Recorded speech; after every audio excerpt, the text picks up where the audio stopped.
At 74, I thought I'd raised a decent man. But the morning I checked my account and saw every dollar gone, and when I asked about my medicine, my son said, "Your health isn't my problem." Something in me snapped. He thought I'd cry. Instead, I rewrote my will in silence and made sure he'd regret ever being born. Before we begin, make sure to like and subscribe, and please tell me and others, what's one life lesson everyone should hear before it's too late?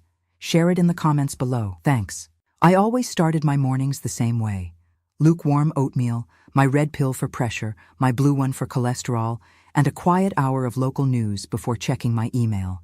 But that morning, everything went sideways the second I opened my bank app. I remember blinking hard, thinking it was some kind of glitch.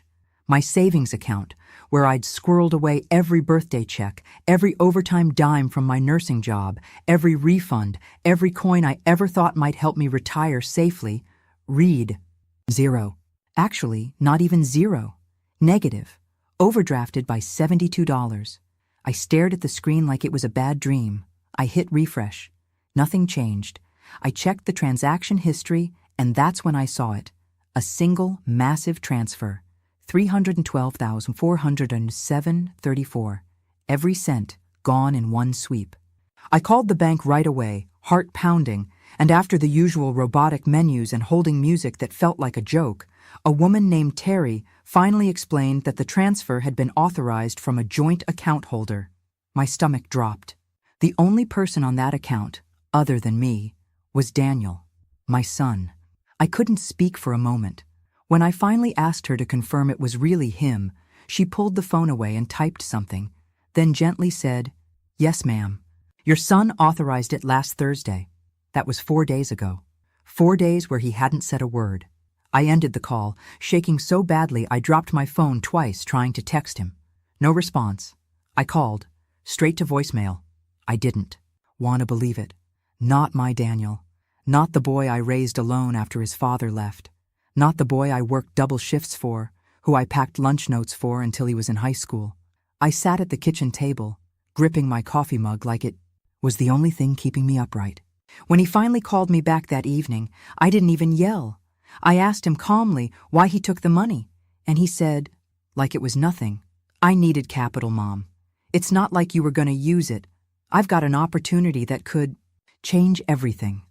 I asked what he meant by opportunity, and he started talking about crypto nodes and some trading thing I couldn't follow. I told him I needed that money for my future, that I was planning to replace my roof, get hearing aids, and finally afford those dental implants I kept putting off. He laughed. Actually laughed. "Come on, Mom. You live like a monk. You don't even use half the crap you save for. Let me do something with it that actually grows." I couldn't breathe. I told him that wasn't his decision to make, and he said, "Well, technically it was a joint account." That's when I knew I wasn't talking to my son anymore. I was talking to someone who saw me as a resource, a funding source, a safety net. And now that I was drained, I was disposable. When I told him he had no right, he said, "I'm not gonna argue. I'm busy. We'll talk later." He hung up before I could even say his name.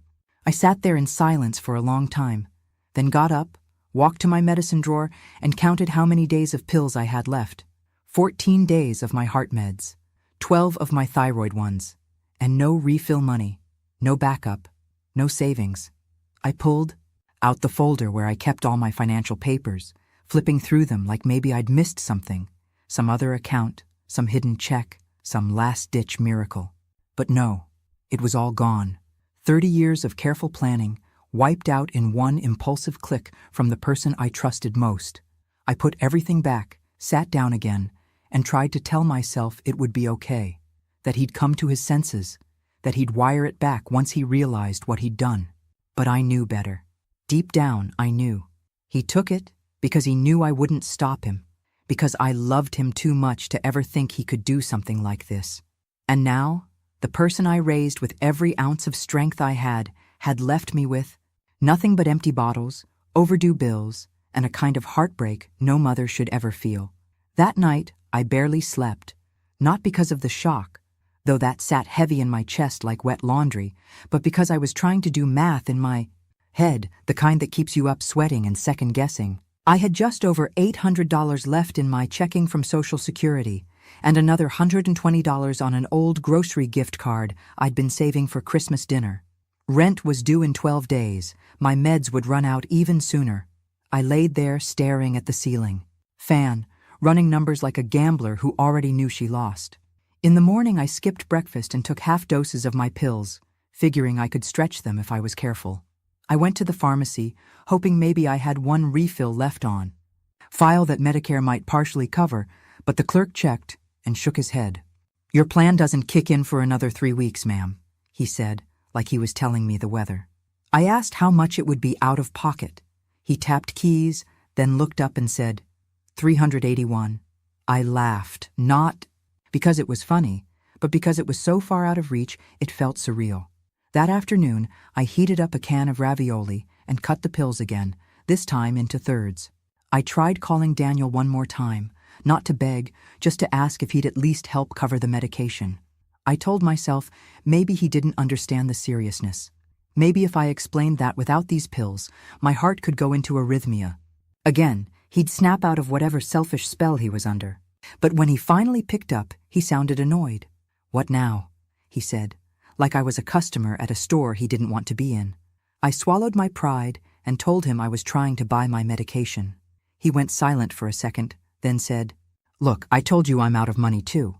My startup's in burn mode right now. I'm not your ATM." I said I wasn't asking for a handout, just some help until I could figure things out. That's when he said it, exactly like this. "Your health isn't my problem, Mom. You're an adult. You made your choices." I stood there holding the phone like it had burned me. I didn't say another word, just hung up. I went back to my tiny kitchen and stared at the cabinets. Half a box of saltines, a dented can of green beans, some instant coffee. I thought about selling my old recliner, maybe listing it on Facebook Marketplace, but then I pictured myself struggling to lift it for pickup and gave up. That night, I opened my pill box and took nothing. My chest already felt tight, maybe from stress, maybe from the half doses catching up, but I didn't want to burn through my last few tablets too fast. I went to bed hungry, my stomach growling loud enough to echo in the silence. At 3 a.m., I woke up dizzy. I got up to pee, but the hallway spun like a tilt-a-whirl. I reached out for the wall but missed and went down hard, scraping my forearm. On the corner of the hallway table. I laid there a few seconds, wind knocked out of me, wondering if this was how people ended up found 2 days later with a turned-over cat dish and a blinking microwave clock. I got myself up, bandaged my arm, and sat in the kitchen again, in that same chair where I'd found out my life had been drained. I looked around at everything I used to feel proud of. My curtains, the family photos, the neat rows of canned soup I always stocked like it mattered, and felt nothing but embarrassment. I raised a son who could leave me to rot like this. What kind of mother does that? I told myself maybe he wasn't evil, just broken. Maybe the world made him that way. But when I closed my eyes, all I could see was his face when he said those words. "Your health isn't my problem." And in that moment, something shifted. I stopped feeling sorry for myself. I stopped hoping he'd come around. I realized I'd spent 74 years trying to keep the peace, keep everyone happy, keep myself useful. But I was done waiting. If Daniel thought I was just going to disappear quietly, he had no idea who he was messing with. The next morning I opened the windows just to let in some air because the house had started smelling like old linens and canned soup. But as soon as the breeze hit me, I realized how weak I felt. Shaky, like my bones weren't interested in holding me up anymore. I made instant coffee with the last of the powder, no milk, and sat at the table counting things, not money, but objects. Things I might be able to sell, trade, flip for just enough cash to get my medicine. I had no jewelry worth anything except my wedding ring, which I hadn't taken off since 1986, but now I slid it off and stared at it. It still had the faint engraving inside, "Always us." A lie, if there ever was one. I wrapped it in a tissue and put it in my purse. Then I dug out my old sewing machine from the closet, the one I used to make Daniel's Halloween costumes when he still wanted to be Batman and Buzz Lightyear, and stuffed it into a laundry bag. I called a cab with the last of my prepaid phone credit and told the driver to take me to the pawn shop down on Jefferson. The place smelled like dust and sweat and lost dreams.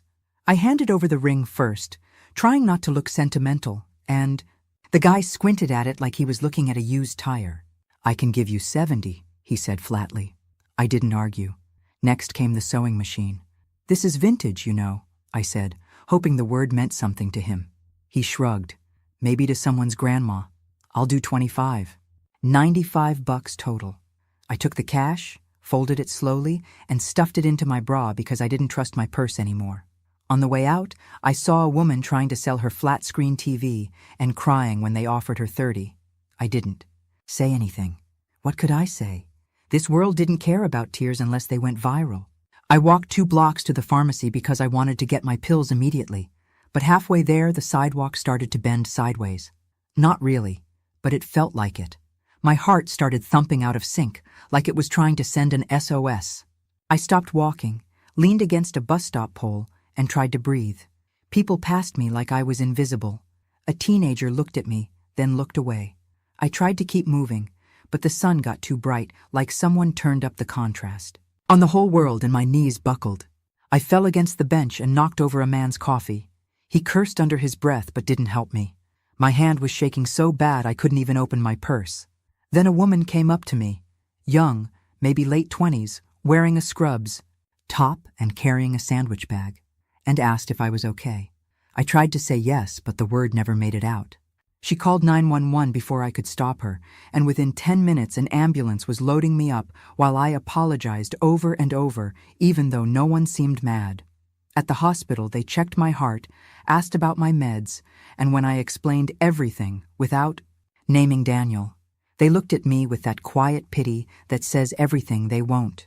They kept me overnight for observation and offered to connect me to social services, but I told them I had someone I could call, even though that wasn't true. I just didn't want to admit that the only person I had left was the one who put me there. When they discharged me the next morning, they gave me a cab voucher and a brochure about local food banks. I came home and sat on the couch, still wearing the hospital socks, and stared at the brochure like it was written in another language. I'd never been on this side of the line before. I was the woman who donated cans at church, not the one receiving them. I thought about calling Daniel again, but the image of him laughing when I said I needed the money made me feel sick. Looked around my house, pictures of his graduation, his 5th birthday, his college acceptance letter framed in the hallway, and suddenly it all felt like a museum of someone I used to believe in. That's when the idea hit me. If he wanted to treat me like I was already dead to him, then maybe I needed to start planning like I was, but not the way he expected. Not by disappearing, not by giving up. I'd play the quiet game. I'd smile, I'd nod, I'd survive. And then I'd take everything he thought he was owed and hand it to someone who actually gave a damn whether I lived or died. The next morning, I sat at my kitchen table with the hospital discharge papers, the pawn ticket, and that wrinkled food bank brochure, and it hit me how little I actually mattered to anyone whose blood I shared, and how much. I still seemed to matter to strangers who owed me nothing, like that girl in scrubs who'd knelt beside me on the street, or the nurse who smuggled me an extra pudding cup because she said I looked like her grandma. And I realized then that kindness didn't come from DNA. It came from character. And my son had none left, if he ever did to begin with, so I opened the drawer where I kept my old will, still notarized, still pristine, still naming Daniel as my sole beneficiary because I hadn't updated it since 2009 when I still thought he was someone who'd someday hold my hand in hospice, not the person who'd leave me to collapse on a public bench and ghost me while I pawned my wedding ring to stay alive, and I stared at that will and thought, no, this is not how I go out. Not with him winning, not with him walking away richer after draining the life out of me. So I called the only person who had checked on me without being asked, my neighbor Linda, who'd been slipping Tupperware containers of lasagna and green beans into my fridge when she knew I wasn't eating, who'd once offered to help me with grocery shopping and never mentioned it again when I declined, who never pried but somehow always knew when I was too proud to ask for help, and I told her I needed a favor that involved secrets, trust, and a little bit of revenge, and to her credit, she didn't blink, just nodded and said, All right then, let's do it.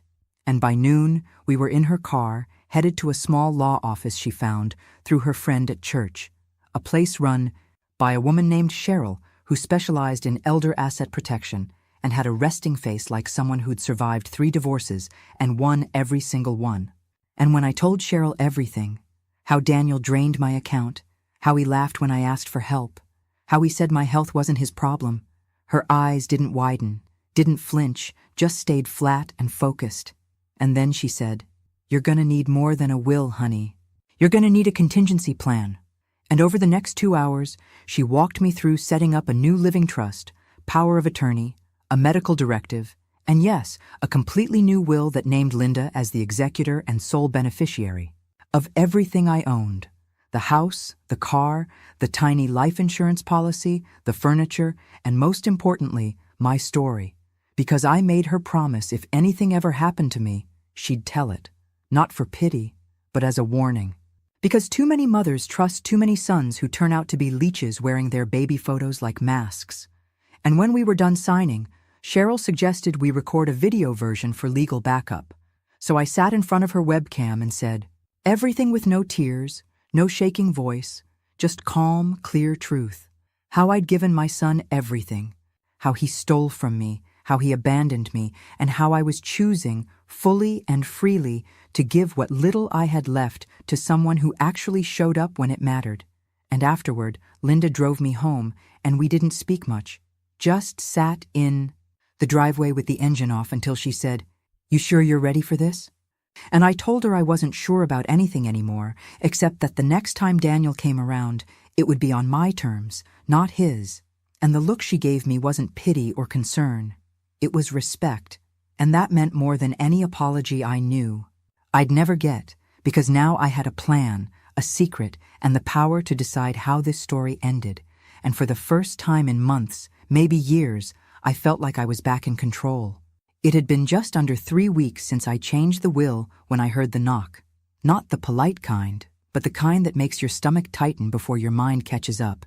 And when I opened the door and saw Daniel standing there with the duffel bag slung over one shoulder and that same smirk he wore the day of his high school graduation, I felt something colder than anger. It was disgust, and it went deep.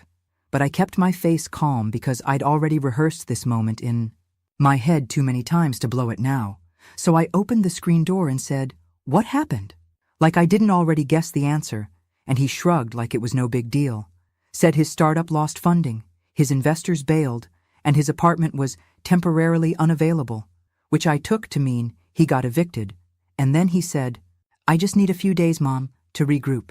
And even though every part of me wanted to slam the door, I stepped aside and let him in because I needed him under my roof if I was going to watch him crash from the inside. And the minute he walked past me, he didn't even glance at the framed photo of us from Disneyland on the wall, just went straight to the kitchen and opened the fridge like he still owned the place, like nothing had changed. And I watched him grab a soda Linda had left and pop it open like it was his. And that's when I knew I'd made the right decision about the will. Because he wasn't here for love, he was here because he ran out of people to bleed dry. And I was his last stop, so I let him take the spare bedroom, the one with the creaky twin bed and a chipped desk from the 80s, and I told him he could stay 5 nights, no more, and he said, "Of course, thanks, you're the best," like it was automatic, like he was rehearsed. And that night while he snored in the next room, I took out the small hidden camera Linda had given me, one of those digital photo frames with a motion sensor, and placed it on the mantel pointed at the hallway and living room, because if Daniel was going to try anything sneaky, I wanted evidence. This time, not just suspicion, and the next few days were exactly what I expected. He lazed around, took long showers, left wet towels on the floor, borrowed my car without asking, and kept his phone glued to his hand, whispering in corners. And each night he'd ask about bills, about my health, about how things were going financially, and I gave vague answers, told him I was surviving, mentioned nothing about the new will, nothing about Linda, nothing about Cheryl or the trust or the video testimonial that would bury him in court if he ever tried anything again. And I watched as he started poking around, first in the kitchen drawers, then in the file cabinet in the hallway, casually, like he was looking for stamps or envelopes, but I saw the glint in his eyes, that ferret-like flicker he used to get as a child when he was about to lie about something stupid like stealing candy. And by the fourth night, I caught him rifling through my bedroom while he thought I was asleep. But instead of confronting him, I waited until morning, made him pancakes, asked him if he wanted bacon too, and when he smiled and said, "You're the best," I smiled back and thought, "Go ahead, dig your own grave." And that evening I watched the footage from the hidden camera and saw him holding the legal envelope labeled "Final Will and Testament, updated," flipping through it with his mouth slightly open, reading every word like he was trying to rewrite it with his eyes. And when he closed it and looked around, the expression on his face was exactly what I hoped it would be. Not shock, not guilt, but rage. Pure, unfiltered rage, like a spoiled prince finding out the kingdom went to the maid instead of him. And he slammed the folder shut, stuffed it back into the drawer, and went straight to his phone, dialing someone fast and low, muttering things like, "She's gone crazy, and this has to be undone." And I didn't need to hear more to know what came next. He was going to try to fix it, manipulate me, maybe even threaten. But none of that mattered because I had the recordings, the paperwork, the law, and most importantly, the truth. And what he didn't realize yet was that by walking back into my house, he'd handed me the one thing I still needed, his downfall, delivered right to my doorstep, wrapped in a duffel bag full of dirty clothes and desperation. The next morning, I acted like nothing happened, asked Daniel if he wanted eggs or just toast, and he said toast, staring at his phone the whole time, tapping like he was searching for answers that wouldn't come. And I noticed how he avoided eye contact, how he glanced toward the hallway drawer more than once, and I knew exactly what was happening inside his head because I'd watched the video twice last night. Him reading the new will, calling that shady friend of his who claimed to know estate lawyers, and whispering into the phone like he was arranging a hit job on my dignity. And while he thought I was still the same old woman who cried when he forgot Mother's Day, I was already 5 moves ahead. So after breakfast I told him I needed a nap, went to my room, and instead of lying down, I pulled up the camera footage on my laptop and waited. And sure enough, 5 minutes later, I heard the creak of the hallway floorboards and saw him on screen again, this time with a notepad, copying things from the trust documents like he was preparing some kind of legal ambush. And then he did something new. He took pictures, probably to send to one of his cronies, thinking maybe someone out there could undo it all. But what he didn't know was that Cheryl had already told me everything was ironclad, every page witnessed, time-stamped, and stored in 3 separate places. So even if he tried to contest it, the video of my recorded testimony would destroy him in any court. And still I said nothing, because letting him feel smart was the only way he'd keep walking deeper into the trap. And that afternoon, he cornered me in the living room with fake concern in his voice, asking how I was feeling, whether I'd considered doing some financial cleanup while he was around, offering to help with paperwork. And I played dumb, said I appreciated the offer, and even let him believe I was too tired to think straight, told him I'd consider reviewing some old documents together if he could be patient. And he smiled like a snake who'd found an open window, said, "Of course, Mom. I just want to help," and then went straight to the guest room and shut the door, probably to call whoever he thought could save his stolen future. And by now I wasn't even angry, just disappointed, because this wasn't just greed, it was a total lack of shame, of conscience. And I realized I hadn't lost a son, I'd just finally seen who he really was. And that night, I made a pot of chili and called Linda over, told her to act casual, and while we sat in the kitchen laughing about old stories, I could feel Daniel listening from the hallway. And when I dropped a fake line about needing to revisit that trust stuff soon, he froze, thinking maybe his charm offensive had started working. And the next morning, he made his move, walked in holding a folder he'd printed at the library, saying he'd drafted a better version of my will, more streamlined, easier for me, and that if I wanted, we could go to a notary together later that week. And I said sure, I'd look it over, took the folder, and told him I'd need to compare it to what I had on file. And the moment he left the room, I put that folder right into a plastic evidence sleeve, wrote the date on it, and stuck it in a second hidden camera folder marked Recipes, because this wasn't just about protecting myself anymore. This was about making sure that when this whole thing exploded, there'd be no way he could lie his way out of it, no sob story, no spin. And later that evening, I pulled up all the footage, all the audio, the photos, the fake document he gave me, and I backed it all up to a flash drive that Linda took home, in her purse, just in case anything ever happened to me. And I remember sitting on the couch afterward with my hands folded, staring at the front door, knowing Daniel would walk back in any minute, expecting me to cave, to cry, to confess that I'd changed the will in some fit of confusion, and it hit me that he was too far gone to even consider the possibility that I'd done it on purpose, that I wasn't just surviving anymore. I was preparing, documenting, setting the stage for the kind of downfall you can't lawyer your way out of. And when he finally returned and asked if I'd had a chance to look it over, I smiled and said, "I'm thinking about it." And the look in his eyes told me he still believed he was winning. And that was exactly what I needed him to believe, just a little longer. The next morning started like any other, except now everything Daniel did felt like a performance. Like he was walking through scenes of a play where he thought he was still the lead, still the golden son, offering to take out the trash or fix. The porch light, as if doing a few chores, would erase the months of silence, the stolen money, the way he looked me in the face and said my health wasn't his problem. And while he played handyman, I sat at the kitchen table reviewing the footage from the hidden camera one more time, watching him flip through my trust documents, muttering under his breath, trying to memorize numbers he didn't earn, and something in me just snapped, not in a loud or violent way, but quiet, final, like the sound a lock makes when it clicks shut forever, and I knew it was time to stop playing defense and let the truth out into the world where it belonged.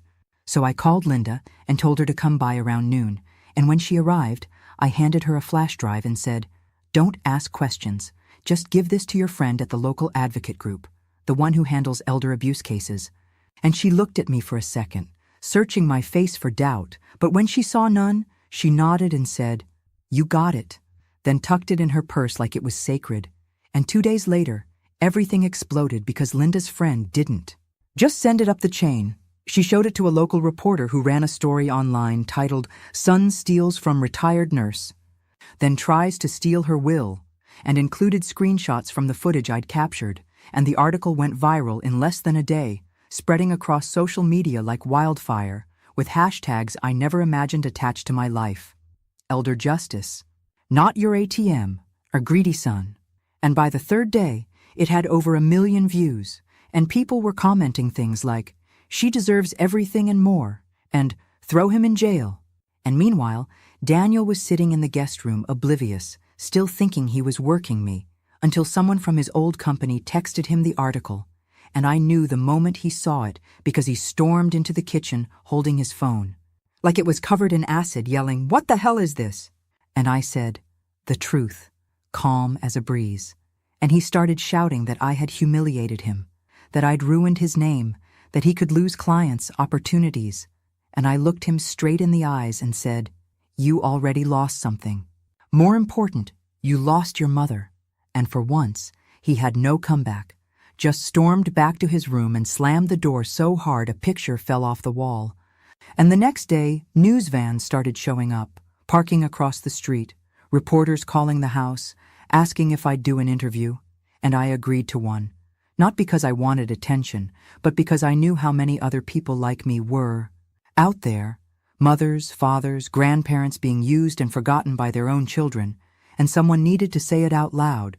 So I sat on my front porch with a blanket over my knees, looking straight into the camera, and I told the world what happened, how I worked for 30 years in hospital shifts, saved every penny, raised my son alone, trusted him completely, and how he drained my life savings in one click and never looked back. And when I said he told me, "Your health isn't my problem," I felt my voice crack, but I didn't cry, because I wanted them to see strength, not weakness. And the segment aired that night with my face filling the screen, and Daniel's blurred out next to words like "accused" and "investigation pending," and by the time he saw it, he'd already lost 3 consulting gigs and gotten a call from someone at the state licensing board. And that's when he finally realized this wasn't just about money anymore. This was about reputation, consequence, justice. And while he paced around the living room, yelling into his phone, threatening lawsuits and talking about slander, I sat in my chair and watched with a kind of quiet satisfaction I can't fully explain, because I knew now that the story wasn't just mine. It belonged to every person who ever got left behind by someone they loved, and there was no undoing it, no deleting the footage, no silencing the millions of strangers who now knew exactly who he was. By the end of that week, Daniel wasn't just panicking. He was unraveling, pacing the house like a caged animal, mumbling into his phone, slamming drawers, disappearing for hours, and returning with excuses about handling damage control. But I could see it in his eyes, the way he avoided my gaze, the way he jumped at every ping from his phone, that something bigger was coming, and sure enough, it hit like a freight train when a plain envelope arrived addressed to him but delivered. To my house. And he tore it open at the kitchen table, his face draining as he read the first few lines, because it wasn't a bill or a threat. It was a formal notice from the IRS, opening an investigation into undeclared earnings and suspicious business, transactions tied to his so-called startup, and I didn't say a word. Just sipped my tea while he stood there blinking like a man who'd been pushed off a building and was just now realizing he couldn't fly. And over the next few days, it just got worse. One by one, his former investors, probably the same ones, he'd lied to about projected returns, started calling, texting, even showing up at the house. And I watched him lie to their faces, promising refunds he couldn't afford, blaming smear campaigns and media manipulation like he was the victim of some conspiracy instead of a man finally facing the weight of his choices. And then came the repo truck, big and red and loud, pulling into the driveway like it belonged there, and two men got out and started loading up his leased Tesla. And when he ran outside shouting, they didn't even look at him, just handed him the final notice and kept working. And I stood at the window watching him argue, red-faced and frantic, while the car that symbolized all his fake success was driven away like trash, and he came back inside shaking with rage, demanding I fix this, because somehow in his twisted mind I was responsible for his collapse. And that's when I finally told him, calm as anything, that I wasn't going to save him, that no lawyer could unwrite the truth, and that every lie he told had finally caught up, and he just stood there staring at me like I was speaking a foreign language, because it had never occurred to him that I had boundaries, that I could say no and mean it. And 2 days later, the eviction notice came, not for my house, but for the apartment he abandoned when his landlord found out he wasn't coming back and wasn't paying rent either. And now he was legally homeless, jobless, under IRS review, and being dragged across the internet by people who once believed in him. And still he didn't apologize, didn't sit me down and say, I was wrong, I hurt you. Instead, he walked around like a storm victim who thought the sky owed him a refund. And Linda, bless her, kept checking in on me daily, bringing groceries, helping me screen calls, even setting up a folder for all the legal documents I might need if Daniel tried to retaliate. And it was around that time a local nonprofit reached out offering legal support and platform visibility, and I agreed to let them share my story further, because this wasn't just about me anymore. It was about every person watching their abuser squirm under the weight of their own arrogance. And one night, I woke up to a loud knock and found Daniel standing at the door holding his duffel bag again, eyes wild, voice desperate, saying, Mom, please, you have to let me stay, just for a little while. And I looked at him, really looked at him, and saw not my son, but a man who'd never once said thank you, never once offered love without strings, never once believed I was anything more than a backup plan. And I said, no, Daniel, just that. No yelling, no crying, just a final full stop. And he stood there stunned, like someone had punched him in the chest. And I watched him walk back down the steps with nowhere to go, no car, no money, no allies. And I didn't feel joy, not exactly, but I felt peace.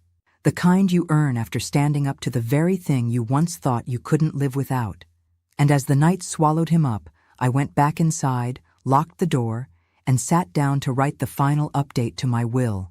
Not because I needed to, but because it felt good to remind myself that I still owned this life and everything that came next.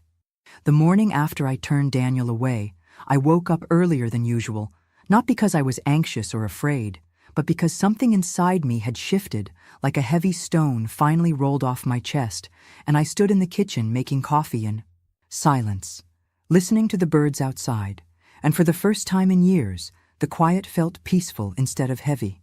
And as the coffee brewed, I sat at the table and pulled out the final version of my will, looked it over one more time just to be sure, and smiled, knowing everything was right where it should be.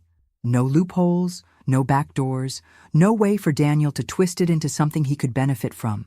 And when I heard the mail slot click a few hours later, I walked over and picked up a single envelope with Daniel's name on it, postmarked from a county legal office. And even though I had no interest in his legal troubles anymore, I opened it out of instinct, and inside was a notice regarding a pending civil lawsuit filed against him by 3 former investors, alleging fraud, deception, and misappropriation of funds. And I folded it back up, put it in an envelope with a post-it that said, "Not at this address," and walked it to the mailbox without a second thought. And that afternoon, Linda came by to help me box up some old things I wanted to donate. And as we sat on the floor, folding sweaters and sorting books, she looked at me and said, "You okay?" And I said, "I think I'm better than okay." And I meant it. And that night, I took out my little red suitcase from the back of the closet and started packing. Not because I was running, but because I'd finally decided to leave the house I'd lived in for 43 years, the one filled with memories that used to warm me, but now just felt like artifacts from a life that had closed its chapter. And I called the senior living community I'd toured months ago, the one with the quiet garden and the art room and the bingo nights that didn't feel forced, and told them I was ready to move in. And when they said they had a unit available, next week, I said I'd take it, paid the deposit, and then sat back on my couch feeling like someone who'd just dropped an anchor they didn't know they were carrying.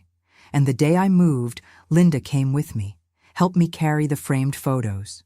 I decided to keep me and her at the lake, my dog Toby from 10 years ago, and just one of Daniel from when he was 5, and still believed I was magic.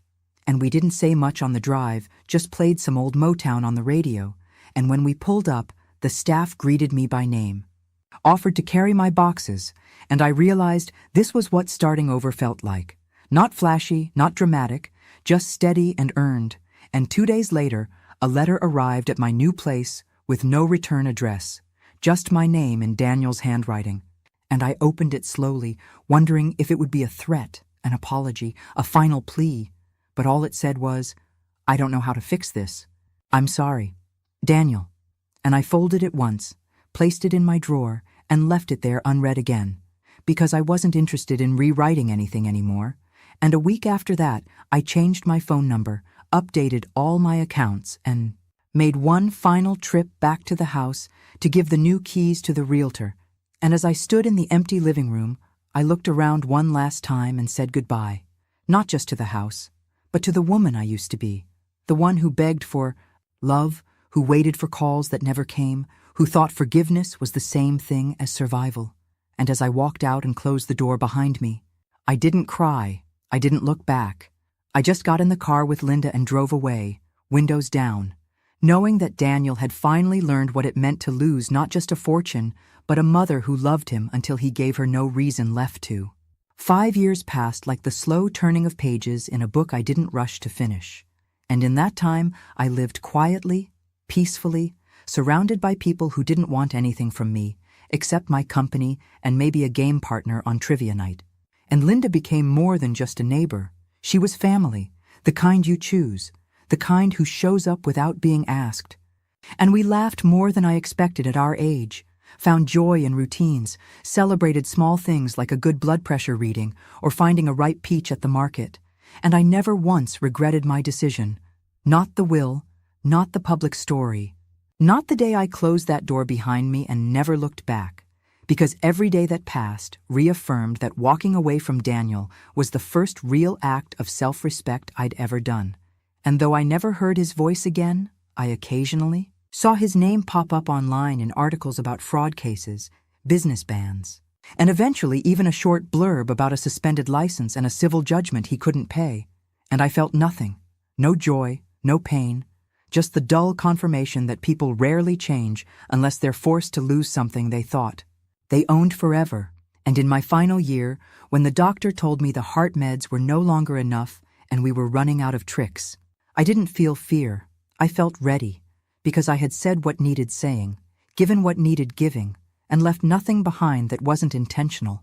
And when the time came and I slipped away in my sleep with Linda by my side, holding my hand and humming a song we used to play on car rides, I knew the story wasn't over just because mine was, and at my memorial, she stood up in front of a small room full of people, friends, nurses, 2 aides from the center, a few community members who remembered the story, and she read from a letter I'd written 2 years earlier, sealed in an envelope marked, "Only if he shows up." And sure enough, Daniel did show up, late, alone, wearing a suit that didn't quite fit anymore, and he stood in the back, silent, maybe hoping for forgiveness, maybe just curious what crumbs I might have left behind. And Linda opened the letter and read it word for word. "To my son, Daniel, bye. The time you hear this, I'll be gone, and maybe that's the only reason you showed up. But I want you to understand something very clearly. I loved you with every cell of my body until you taught me not to. I gave you everything I had, and then some. And when I needed you most, you taught me the sharp edge of abandonment. You didn't just steal money. You stole trust, safety, pride. And I gave you chances, not just once, but until it bled me dry. So this will, this house, this tiny legacy, none of it is yours. I gave it to someone who stayed, someone who fed me when I couldn't stand, someone who never once asked for anything in return. That is love. That is family. And that is why this will stuck." And when she folded the letter and looked up, Daniel didn't argue, didn't shout or cry. He just turned and left, shoulders hunched, a man who'd finally learned what losing everything really looked like. And Linda passed the envelope to the attorney to be filed with the estate. And then she hugged me, or the memory of me, and took a breath before saying, she got the last word, just like she planned. And in that room filled with soft smiles and warm eyes, my story ended, not in rage, not in revenge, but in resolution, in dignity, and in the quiet triumph of a woman who finally chose herself.